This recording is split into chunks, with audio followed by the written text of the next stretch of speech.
Jake Paul versus Tank Davis. They just announced the fight. What's your instant reaction to that? I don't know what's going to happen with a 135-pounder going up against a 200-pounder. I think it's not a real fight. Jake just too big. Tank ain't going to be able to get in from that jab. Jake land one good punch on Tank, it's over with. You think he got a chance to win? But what makes you say that? You know, I mean, he need the money. I'm telling you. Does he have a chance to win though? What happens when the line between entertainment and pure boxing gets crossed? That's exactly what went down when Terence "Bud" Crawford shocked everyone by showing up unannounced at the Jake Paul versus Gervonta Davis press conference and delivered a warning that no one saw coming. But what made this moment truly explosive wasn't just the warning, it was who it came from. Because if you've been following boxing lately, you know these two, Tank and Crawford, haven't exactly been on friendly terms. So here's what happened. The press conference between Jake Paul and Gervonta "Tank" Davis was already chaotic, full of noise, ego, and entertainment. He completely shocked me with his performance, showcasing a level of skill that was far superior to anything I expected. But now, imagine what happens when boxing's most technical genius steps into the gym of a man the sport still refuses to take seriously. That's exactly what just happened. Terence "Bud" Crawford, the undefeated pound-for-pound king who dismantled Canelo Alvarez and silenced generations of doubters, has officially joined forces with Jake Paul ahead of his upcoming clash with Gervonta "Tank" Davis. This isn't just another celebrity training session or a viral PR stunt. This is the most dominant boxer of this era teaching one of entertainment's most unpredictable fighters how to take down one of the hardest punchers in the world. And that's sending shockwaves throughout the entire boxing community. Is Jake Paul really boxing? Perfect.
When footage emerged showing Terence Crawford stepping into Jake Paul's gym, fans couldn't believe their eyes. Cameras captured the two training side by side, Crawford guiding Jake through warm-ups, correcting his stance, fine-tuning his head movement, and drilling the same devastating combinations that once dismantled world champions. Perfect.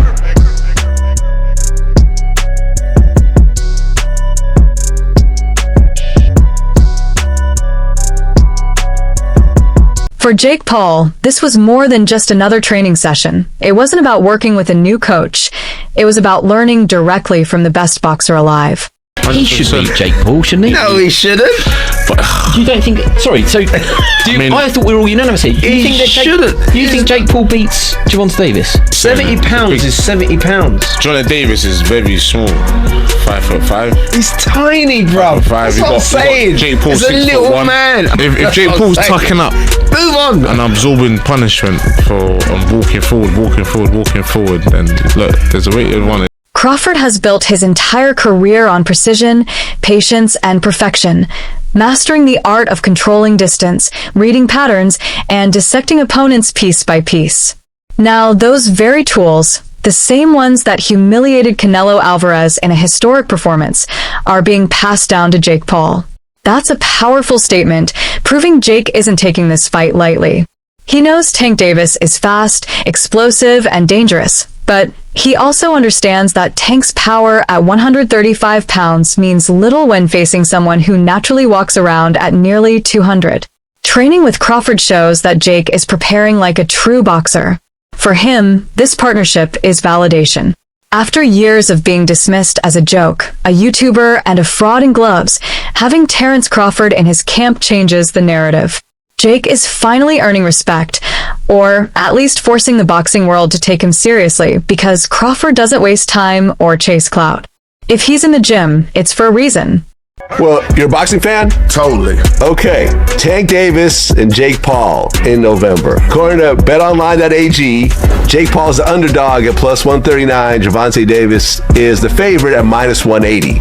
So he's the favorite almost 2-1. Right. What do you think will happen in this ring? I don't know, but Tank should beat him. Tank should beat him, but Tank is smaller. And usually in boxing, you take the bigger man, but then again, Terence Crawford killed that when he beat Canelo. They were the same weight. Yeah, they were at the same time. weight Well, at no, the time. maybe a little bit different after they rehydrated, but they weighed in at the same weight. There's a 30-pound difference between Gervonta and Jake Paul. Jake Paul had to lose like 30 pounds to get down to like 195.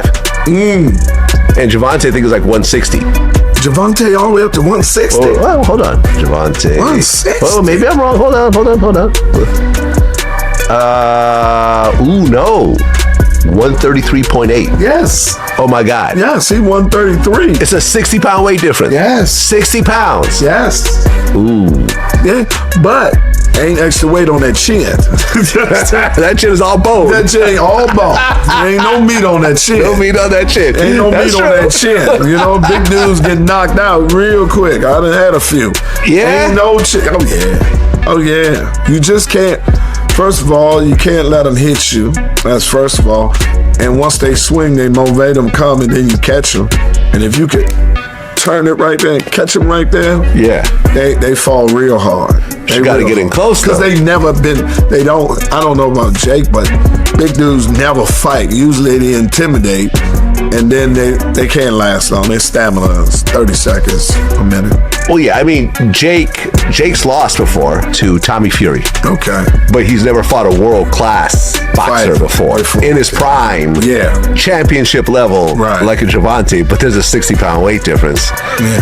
I think Gervonta will win too, but I don't know. I don't know. It's kind of like a clown show at this point. Yeah, it's like a circus. It's like, let's put a bear with a human and see what happens. How much? Give someone a stick, like Thunderdome or something. Yeah, they're making a mockery of it. That's true for its true purists. No, it's not real boxing anymore. These are all exhibition matches. Right. It's not affecting anyone's records. It all started when Tank boldly claimed he could move up in weight and knock Crawford out. The statement ignited a rivalry that never cooled down. At first, Crawford brushed it off, saying Tank would never dare to step up. But Tank didn't stop there. He kept taking shots online, mocking Crawford's resume and calling him overrated. Bro, that's a fucking disgrace of a fight. Yeah. Just like the Mike Tyson low-key was a disgrace, but we accepted it, but he was 60 years old. I mean, the casuals don't see the weight difference. They see Jake Paul and Gervonta Davis. And if Gervonta Davis doesn't fuck up Jake Paul, they're going to think Jake Paul is some pound-for-pound champion type of fight. Gervonta Davis, he's actually really small. Like, when I fought him, he's small. So I just think it's a very unfair fight. Things took an ugly turn when Tank crossed a line most fighters never do. He made personal remarks about Crawford's family. That's when everything changed. Crawford, who almost never shows emotion outside the ring, was furious. And that's when Floyd Mayweather stepped in. The same man who had mentored Tank for years, but publicly defended Crawford, reminding everyone that family should never be brought into trash talk. It's kind of weird. Because Jake Paul is extremely bigger than Tank. And I mean, but with it being exhibition, it makes sense. It's fine. He got a big name that he's going to be fighting. But I mean, it really makes no sense because he's going to be weighing over 200 and some pounds. Tank's going to probably be weighing maybe at the most 147, 150. So I don't even understand why the fight is happening. That betrayal from Floyd cut deep for Tank. It turned a simple rivalry into an all-out war. So when Crawford saw Jake Paul, a much bigger fighter, getting ready to face Tank, he recognized an opportunity to settle the score without ever having to throw a punch himself. Tank gave a little prediction on the fight, talked about Errol has a metal shield and you have a glass shield, talked about the punch resistance. What do you think of Tank's assessment?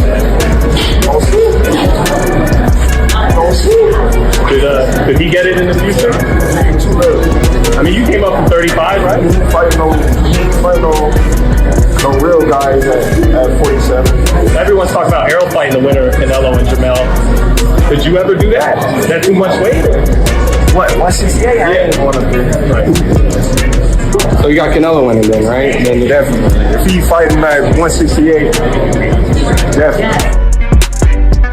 It was an amazing fight and a true masterclass by Terence Crawford. And now, in a move that shocked fans, the undefeated pound-for-pound king has shown up in Jake Paul's gym, training side by side as cameras captured him correcting Paul's stance, fine-tuning his head movement, and drilling the same combinations that once dismantled champions. Crawford, whose career is built on precision, patience, and the art of controlling distance, is passing those exact tools to Paul, turning this from a celebrity photo op into real, strategic preparation, because for Jake this is validation.